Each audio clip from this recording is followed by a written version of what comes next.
We are pupils from West Buckland School, situated in North Devon. The school has lost more than 100 pupils in both World Wars, including some in the Gallipoli campaign. On our trip to Gallipoli, we focused on the North Devon Yeomanry and their role in the campaign. We learnt about them at the Barnstable Museum, looking at their uniforms, the lifestyle, the long journey to Turkey, and the sweetheart cushions which the soldiers sent back to their wives from the trenches. The school has a commemoration which revolves around the school memorial. The names of all those who died are held in living memory alongside our memorial hall. We feel honoured that we were the first from our school to visit the graves, and it seems fitting that we were able to pay our respects.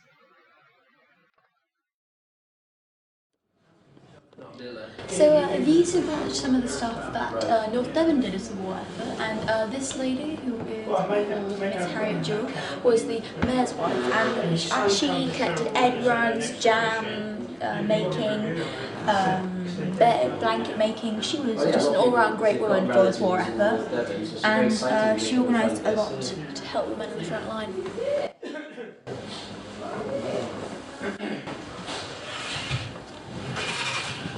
And these are some of the uniforms that the men would wear. These are more the fighting, and then these are the more formal occasions. And here we have some of the medals that some of the men won during their battles. Ernest George Simmons was the eldest son of Walter and Emily Simmons.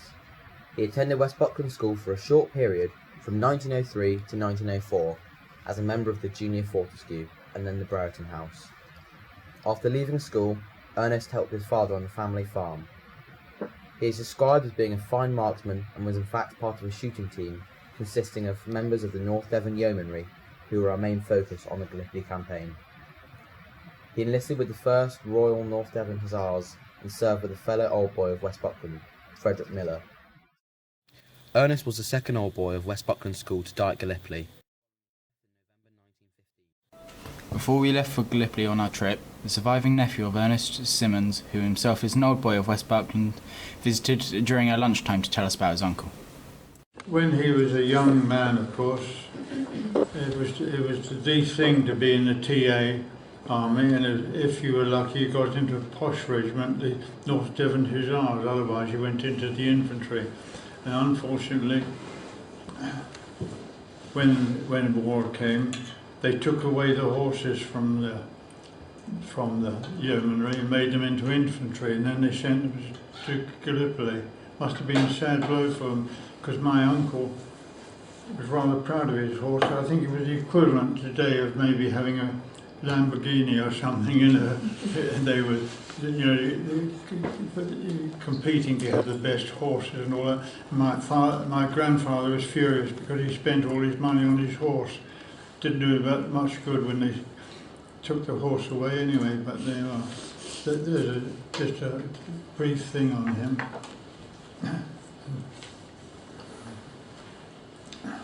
But that's about. But it's rather sad with Marsh. It was a lovely old farm and had a lovely garden. But now it became a sort of scrapyard for a time.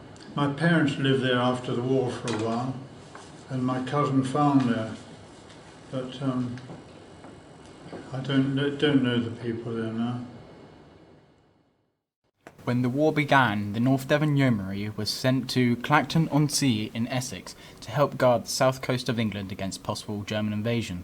In September 1915, they were taken by train to Liverpool, where they boarded the passenger liner Olympic, which had 8,000 troops on board. Having zigzagged their way across the sea and avoided the Austrian U-boat in the Mediterranean, they arrived at the Greek island of Lemnos in early October. On the 9th of October, they finally landed at Solva Bay on the western side of the Gallipoli Peninsula. Soon after the North Devons arrived, military commanders and politicians started to discuss the ending of the campaign. The offensive that the Devons were initially going to be involved in had been abandoned before they arrived. The majority of casualties suffered by the North Devons in Gallipoli were caused by snipers, shelling and illness. The most infamous event was the awful storm of 26th of November, which led to many of the soldiers suffering from frostbite. One of the cemeteries we visited, which contains the bodies of these soldiers, is Hill 10 Cemetery. Here some of us read our eulogies, which had been written based on our feelings toward these brave soldiers. Dearest Fred, although you died 100 years ago on the 8th of November 1915, I feel I must share with my friends around me the sacrifice you made for your country. You, Frederick William Davy, were born on Penton Farm, Winkley, in 1895, to Emily and William.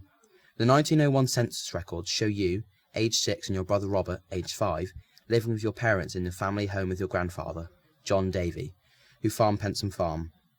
You, in the company of so many from the village, served as a volunteer territorial before the war, before enlisting in the 1st Devon Yeomanry.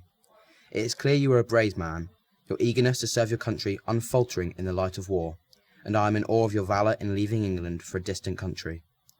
You were sent to a relatively quiet area, with the main danger coming from Turkish snipers and a very occasional shell. Your regiment spent 8 days in the line, relieved on the 11th of November. During this time the trenches were cleaned and rewired, kitchens and officers' dugouts were constructed, latrines improved and listening posts established. Casualties were slight, 1 man wounded on the 4th by a sniper fire, and a man killed on 8th in A Squadron. Sadly, that man was you, killed just after midnight by a sniper's bullet at 0020 hours, whilst on sentry duty. It pains me to read this aloud. It seems so unfortunate you were killed in such a way. Nonetheless, your sacrifice and willingness to serve your country was second to none, and I am honoured to be standing here at your grave today. Your loving parents Emily and William received details of your death from your friends. A short poem in your honour was published in the local newspaper. A sudden change. At God's command he fell. He had no chance to bid his friends farewell. A random shot without a warning given, and bade him haste to meet his God in heaven. In loving memory of Fred Davy.